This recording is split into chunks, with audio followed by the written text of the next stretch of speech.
Hello, everybody. My name is Gary Gomes. Okay, hopefully that wasn't too creepy for you watching a TV set or watching on YouTube. I just had to get a little more comfortable in my seat. And we're going to talk a little bit today about the Biden inaugural and also the week coming up. We do have a Chinese New Year coming up uh, February 12th. And I think I'll cover that in next week's broadcast, not this week's. But the Chinese New Year changes into the year of the ox, and actually is consistent with a lot of the other charts I've looked at over the past few months. So it's interesting when we have all these different systems, and you can basically reach the same conclusions from them. That's one of the reasons.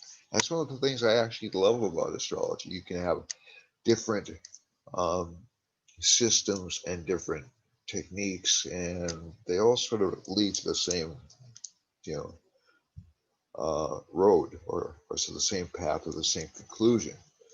So you have a little bit of brightness from the rising sun. It's earlier in the morning than I usually do these, so I hope the glare isn't too disturbing to people. Most of the time, you see me, I'll have the chart of the screen of the chart up, and so hopefully that won't be too much of a problem for you. All right, and cats, hello, I'm surrounded by my cats, and I'd also like to encourage you to subscribe, um, to like, to comment. I have just signed up for Patreon. I don't know how far I'm going to take that, but it does look like I'm going to be moving in that direction. And also keep in mind, I do teach, I do have a school coming down the road. I teach at Kepler College, Dyer Academy, a variety of places, ACVA, American College of Vedic Astrology, who I've been associated with since 2002. And I've been president of the Council of Vedic Astrology, and I know a bunch of people around the world who I can refer you to who may be able to give you what you're looking for if I can. So, so, so essentially, get in touch with me if you have questions about Vedic astrology. If you want to learn it, if you want to learn any system of astrology, I actually know Western astrology. And I think one of the things I prefer to do this in Vedic because I like the system more. I'm much more comfortable with it. I know Chinese astrology, a variety of different astrological traditions. So it's not, and this isn't bullshit. Some of these I know better than others, obviously. But basically, I can help you with whatever you're looking for astrologically.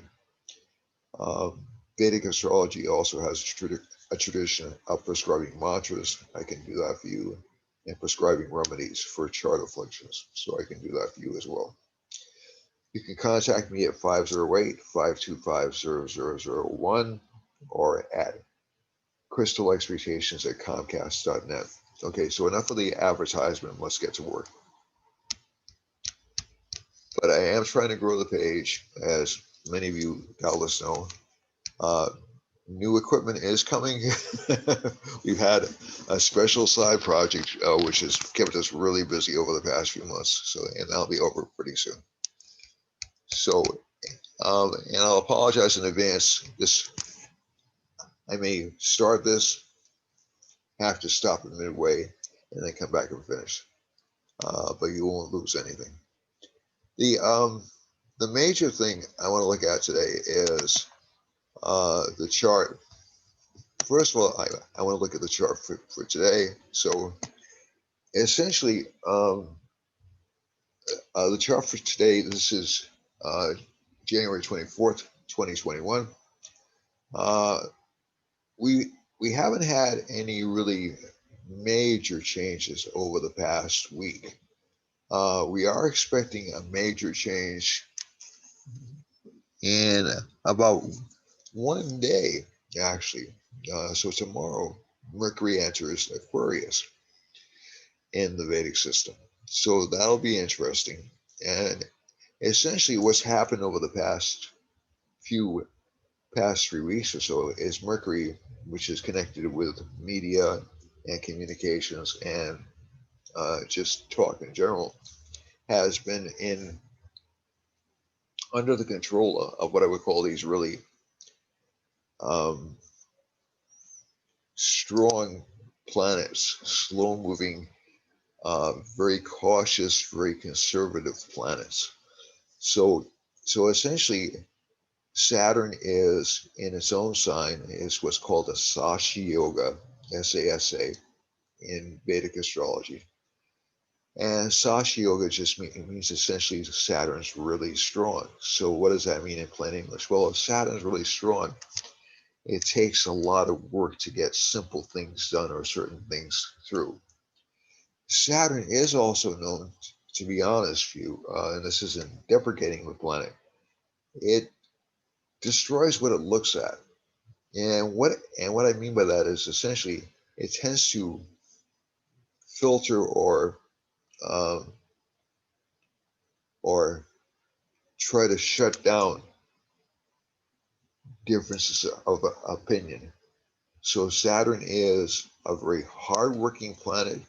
It is a very uh, humble planet.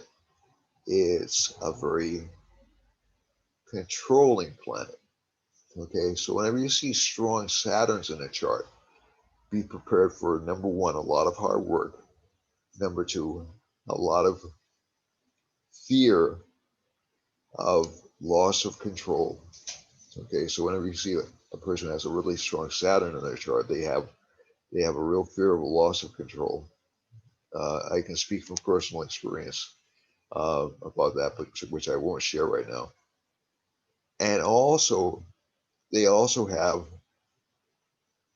it can also make people almost dictatorial. And let me clarify that.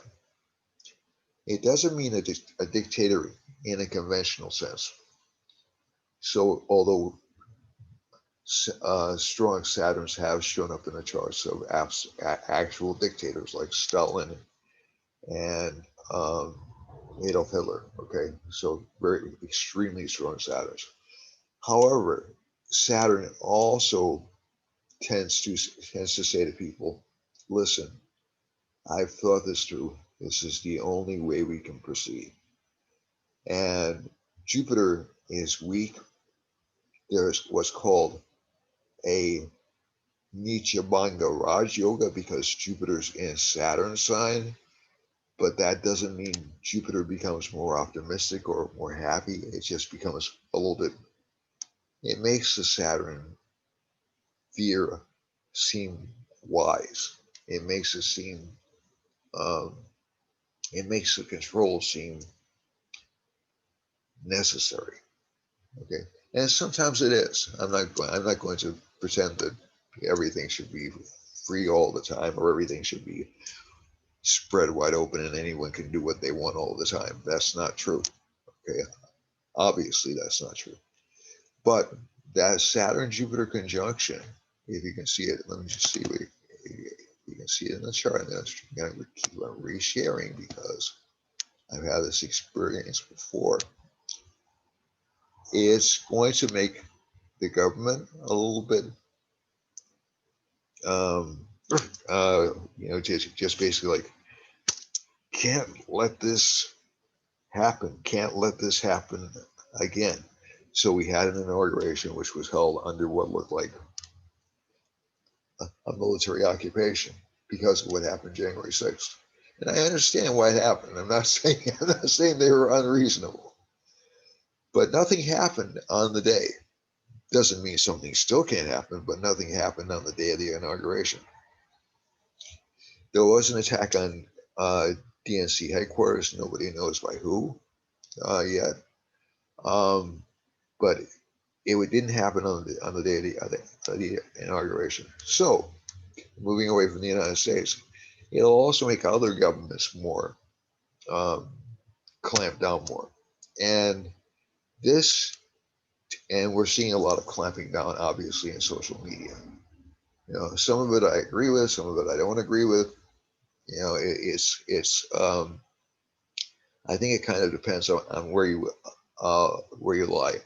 I'm actually neither conservative nor liberal, to be truthful. Just to give you an honest appraisal of my position. I like factual stuff. That's what I like. Uh, I like reporting without opinion. Yeah, I was brought up many years ago when before the advent of cable news and before the advent of YouTube channels broadcasting news. So every single thing about media right now has become fractured. Just to put it blunt, just put it politely, that has advantages and that has disadvantages. The advantage is that you can get to share your opinion, even if it seems wacky. The disadvantage is that because we have a choice of who we can talk to, which is good, we're ending up not hearing our opinions fed back to us and argued. And argument is not a pleasant process, but argument is an intellectual process which you need to undergo in order to ascertain what the truth of the moment is. So an argument's a very Mars-like quality. Okay, so if you look at the people who have strong Mars in their charts, and we have a strong Mars in our chart right now, they'll argue, they'll debate, it isn't necessarily war. Okay, an argument is not necessarily yelling at people. Okay, I was on the debating society for a short while when I was in high school. Argument is the presentation of a position, identifying specific reasons why you hold that position, and discussing the pros and cons of a position. Sometimes there are winners, sometimes there are no winners. Okay, so so so essentially, it's an argument is really an examination. It's another way of getting information. If you don't argue, you never get information. You only get feedback. And I'm not talking about the kind of feedback you get from music. You get in music. I'm talking about you only get your own thoughts and opinions and ideas fed back to you. So it's like an echo chamber. You're only hearing the same thing over and over again. And unfortunately, it tends to cut off critical thinking. So, getting back to the astrology, a Saturn-Sun conjunction and Mercury in the same sign is going to give a lot of self-justification. That's really the best way I can describe it. So a person will argue with you and they'll be convinced they're right, and they'll get a gang of people on their side. And although we settle that elections that way in democracy, that is, whoever gets the more votes wins. A democracy is a choice.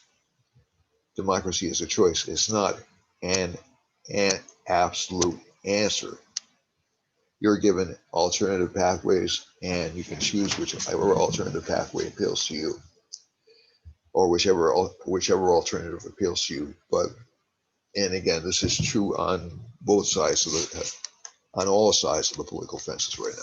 Okay, so I'm not picking on any one group. So we have Saturn in the first house. I'm going to go back to this chart in a second. And I looked at the inauguration chart, And it was an odd inauguration time. It was 11:49 or 11:47. I'm not sure which is correct. Let me see if I have it. There we go. So, all right, so this is the Biden inauguration chart. And so we have Mars and Moon in the first house. So that indicates there'll be a lot of argument in this administration. Okay, that's really what it does. Um, it's good, and a lot of conspiracy theories because the eighth house ruler is in the first house, and K2 is in the first house. Okay, so you're going to have a lot of that. Rahu, you're going to have a lot of speech. Rahu's in Taurus, which is a favorable sign, but you will have a lot of speech, which is, I'm going to say it flat out, is false. Okay, so you'll have a lot of what we call false narratives, and that's true of both sides. I'm not picking sides here. Okay, so Rahu in the second house, and there'll be a lot of anxiety about money. That's we already know that. Saturn's in the 10th house. It kind of gives this, to me, it gives an authoritarian air. Intelligent people can disagree. It is a Raj Yoga in the chart. Raj Yoga is a special combinations between house lords. And so you have the ninth lord in the 10th house, but it's a debilitated ninth lord. And Saturn indicates a general slowdown. Now, the U.S. economy looks to be in a slowdown kind of a mode for the next couple of years because, at least according to the way I calculate, we're in a Saturn Mahadasha, but we're not going to be like flat on our back. We're in a Saturn Bhukti, excuse me. Bhuktis are sub-periods, so dashas are main periods, and Bhuktis are sub-periods. And at least right now, if Rahu's in this house of wealth, it'll give a lot of market speculation. So that's what the presidency looks like. The thing that concerns me about this chart is not that it's really objectively a bad chart.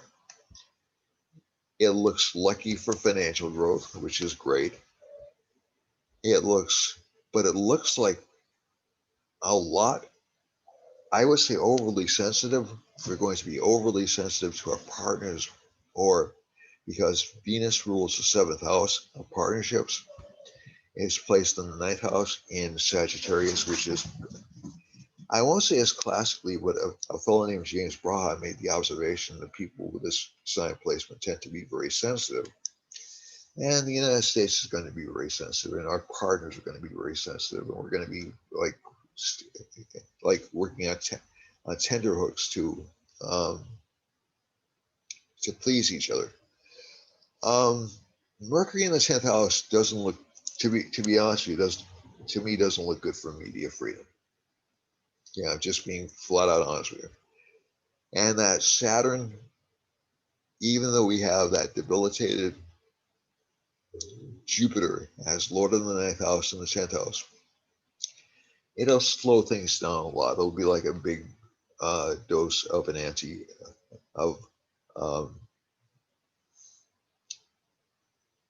I can't remember the name of the new drug.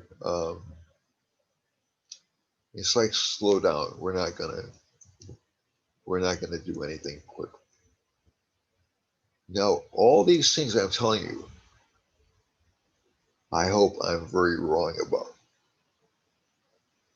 And there are some good aspects in this chart, but this chart does indicate, to me, it indicates a spurt and slow growth,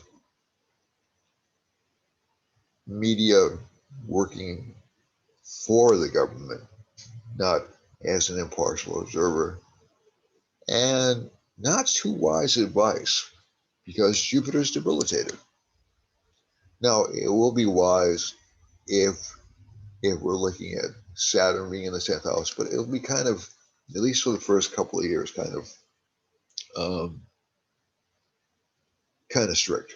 And when I get into the Chinese astrology chart next week, you'll see that's actually reinforced by Chinese astrology. So essentially, and Biden starts off his presidency under a K2 Mahadasha. Now, normally people will look at major planetary periods when they're looking at these charts because they're event charts, but I like to look at them because of the birth of a presidency. So K2 is, so it's this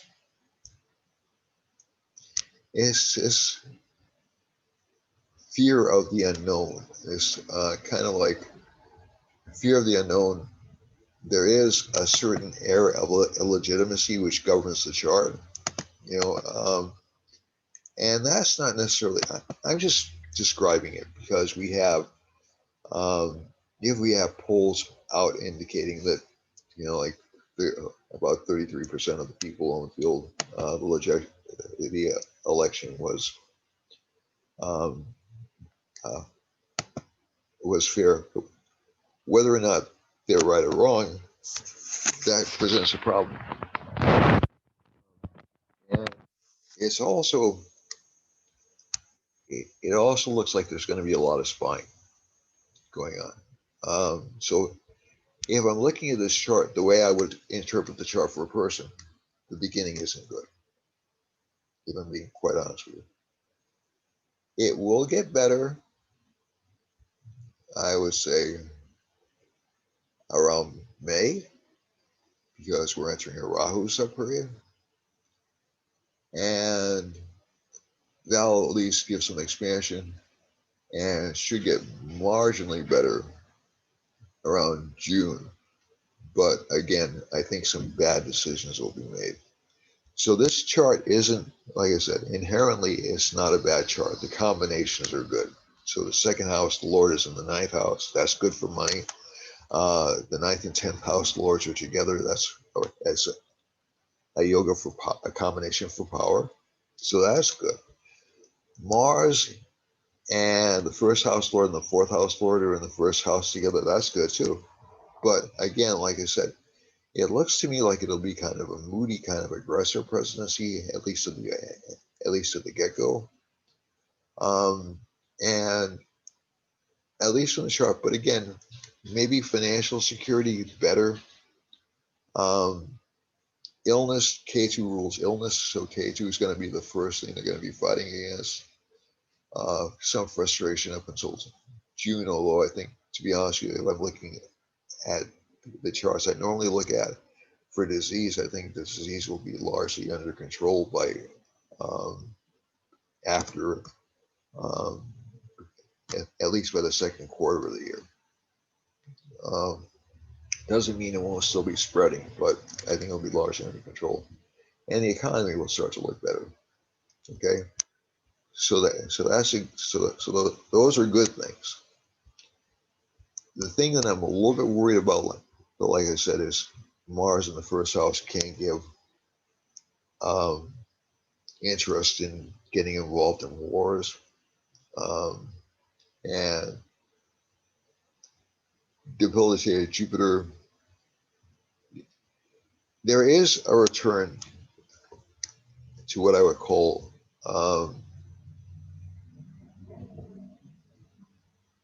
normalcy. This isn't going to be as disruptive an administration as the Trump administration was. So that'll calm down. Will it be as animated in terms of discussion? I really don't think so. And I'm just a little concerned about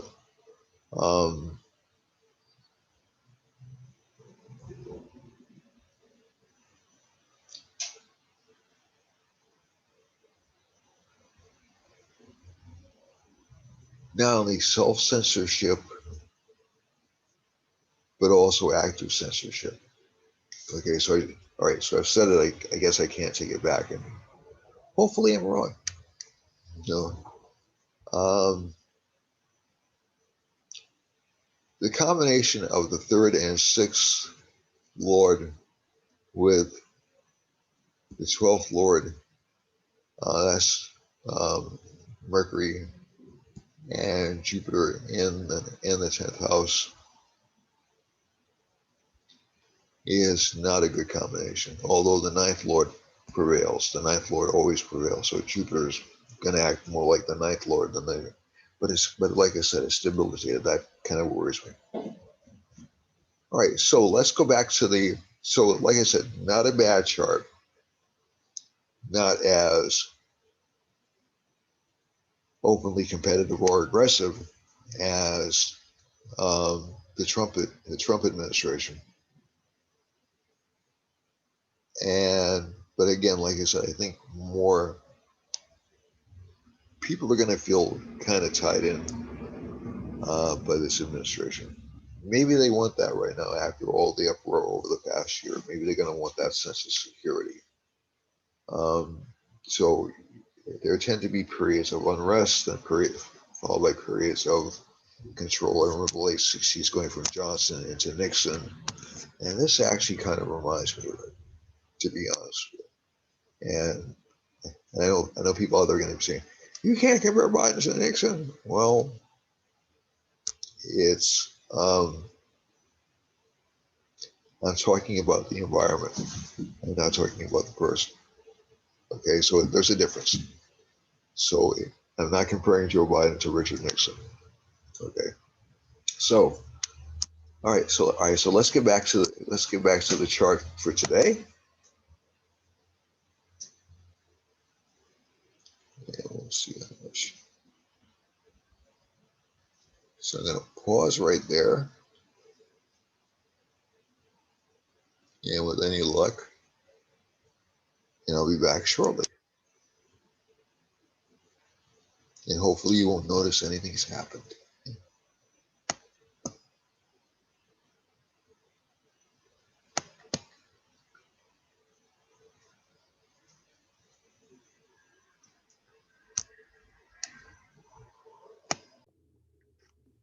We're going to have a short break and then we'll return to the program.